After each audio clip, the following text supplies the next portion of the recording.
वळूया पुढल्या बातमीकडे। शेतकरी आर्थिक संकटातून बाहेर आहे असं चंद्रकांत पाटील म्हणतात।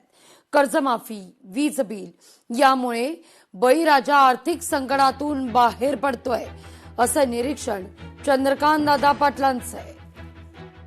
पुण्यश्लोक अहिल्यादेवी होळकर शेतकरी कर्जमुक्ती योजना आणि त्याच्याबरोबरीने 48,000 कोटीची वीजबाल थकबाकीची माफी, दोन मोठे निर्णय एका वेळेला घेतले। असंही करता आलं असतं की एक निर्णय आता करू, एक निर्णय 1 वर्षाने करू, पण नाही। शेतकऱ्याच्या डोक्यावरचं कर्ज, मग ते वीज बिल थकबाकी असेल किंवा बँकेचं कर्ज असेल, त्या ताणातून टेन्शनमधून त्याला मुक्त करण्याचा निर्णय झाला आणि तो पूर्णपणे आम्ही सगळे शेतकऱ्याची मुलं आहोत, त्यामुळे शेतकऱ्यांच्या हिताचा दृष्टीने झाला। अण्णाभाऊ साठेंचा राष्ट्रीय स्मारक बनवण्यात येणार आहे। 1 ऑगस्टला अण्णाभाऊ साठे यांची जयंती आहे। फडणवीसांच्या हस्ते स्मारकाच्या कामाचं भूमिपूजन होणार आहे। कार्यक्रमाच्या निमित्तानं आता श्रेयवादाची लढाई सुरू आहे।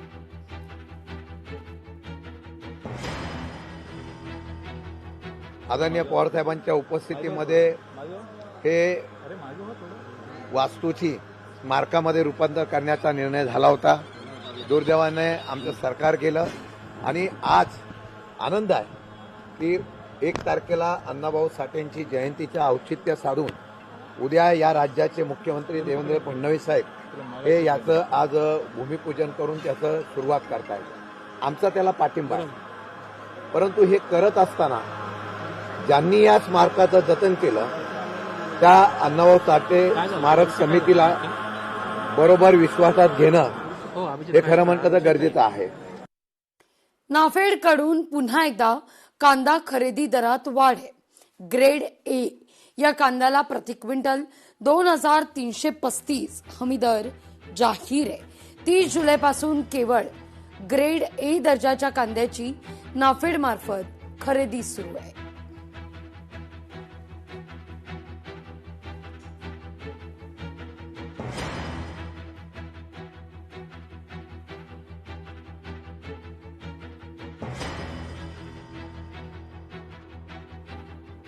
पास करण्याकरता गेलेल्या पोलिसांकडून पर्यटन आहे। पोलिसांनी सातारा पर्यटन केल्यानं 2 वेतनवाढ रोखलेली आहे। पर्यटन केल्यानं 2 वेतनवाढ रोखण्याची या ठिकाणी कारवाई करण्यात आलेली आहे।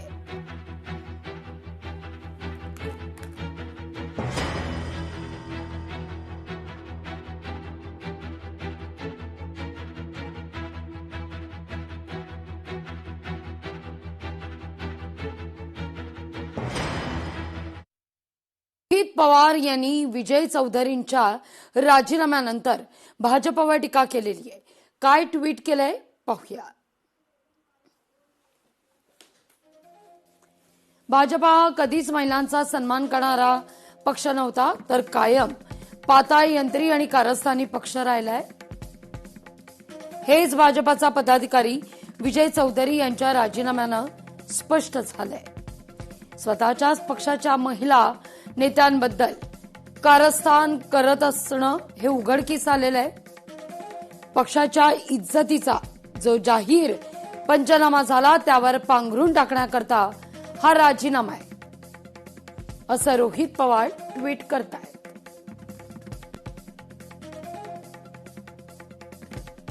महत्वाचं म्हणजे केवळ एका पदाधिकाऱ्याचा राजीनामा झाला, पण महिलेला शिवीगाळ करताना संबंधित मंत्र्यानं या पदाधिकाऱ्याला कुठंही अडवलं नाही।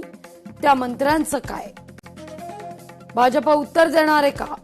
हा मुद्दा रोहित पवार उपस्थित करतायत।